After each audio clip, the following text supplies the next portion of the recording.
What's going on, guys? Chris Moreno back with another video. I'm just going to show you guys how I set up for the bench press or pretty much all chest pressing movements. So first things first, we want to make sure that the bar path is not straight, because when it comes to chest pressing, we should not be thinking about moving back and forth like this, because that's not the way that our arm moves with our scapula, right? Our shoulders and our arms are meant to move in this little arcing motion, right? So it's not straight up and down. You should pretty much be thinking about coming down at an angle and then pressing up and back. So pretty much that's what should be happening. But of course, when it comes to barbell bench pressing, your hands are on a fixed object, so they're not going to be able to move as natural as we would like it to be. So unless you're training for strength, right?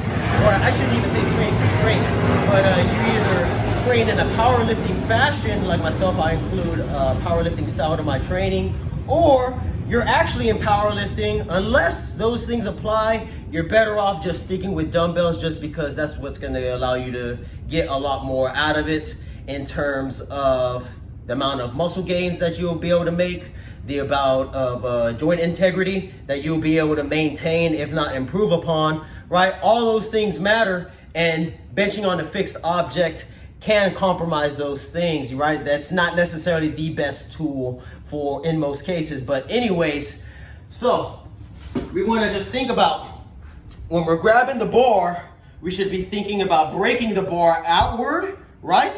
And squishing the bar inward. Or if you're doing this with dumbbells, you just want to make sure that your arms are actually going through adduction and you're letting your shoulders, your scapula, go in regular or a normal amount of protraction and a normal amount of retraction, right? Because we're supposed to be keeping this motion. So we should not be staying in retraction the entire time, right? Because what that's going to do is going to disrupt your shoulder's ability to stabilize. And not only that, from a muscle building standpoint, in terms of working your pecs, you're not getting max pec output when you're staying in shoulder retraction. Instead of staying in shoulder retraction, like most people think, you want to have thoracic extension. So thoracic extension is not scapular retraction. Thoracic extension is extending right here at the thoracic spine, and then of course your arms and shoulders / scapula move in this natural scapulohumeral rhythm, right? That's the term what it's called. So I'm going to show you guys what it's supposed, or what it's not supposed to look like, how most people do it, and then of course what it's supposed to look like. So of course, just going to get set how I get set, right? And what I do is I line up my eyes in the middle of the bar, right? So that way I make sure my head is not too far off the bench, and I'm not all the way down here damn near by the floor, right? I'm lining up directly underneath it. I set my hands to where it's comfortable for me. So I usually set them with my index or my middle finger on the outer rings. I set my hands so I'm breaking the bar, squishing the bar inward, and then to help me create tension, I like to pull myself up onto the bar, so it's like I'm doing a row as I drive my feet into the ground, drop my knees outward, and when I push myself down, I squeeze my glutes so that way my ribs stay stacked over my hips. I inhale, I brace, and then I unrack. And then where people mess up, they usually just go straight down, straight up, straight down, straight up. That just feels weird. When in reality, the path needs to be in an arc shape like so. So I'm tucking in, I'm tucking in, I'm tucking in. And then when I press back, I press up, back and out. So my elbows are pretty much tucking in, and then on the way up, there's a slight flare out. It's not excessive. You definitely don't want to come out already flared out. So,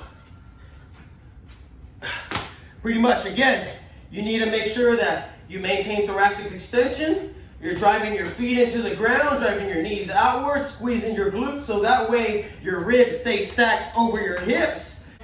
Breaking the bar as you squish it inward. Make sure you have full body tension, and then of course you maintain that arc path. right? Presses and pulls should always be in an arc path, not a linear path, because our arms and shoulders are not meant to move linearly. That's not the way that we're designed. And of course, you know, when you do it with dumbbells, it's no different. And you just want to make sure you're either like so, with your thumbs slightly turned inward, or a neutral grip. That's going to be easy to stay in this scapular plane, right? Because that's the plane that we want our elbows to go through. We don't want to come back like this, and we don't want to go super tucked in either. 45 degrees away from the body, either the hands like so, or facing each other in a neutral grip. That's going to be the best hand placement if you're not using a barbell.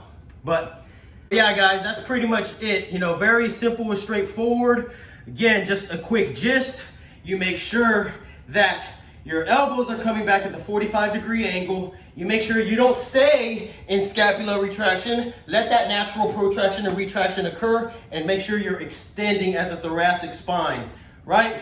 You basically want to bring your nipples to the bar when you're setting up, squeezing your butt so that way your ribs stay stacked over your hips. And then, of course, if you're doing this for moving the maximum amount of weight possible, you also want to make sure you drive your feet into the ground, drive your knees out, creating as much tension as possible. But if you like the video, guys, like the video, subscribe to the channel if you're not subscribed already. I'll see you guys in the next one. Y'all keep stacking wins. Kill it. You have a good one. Peace.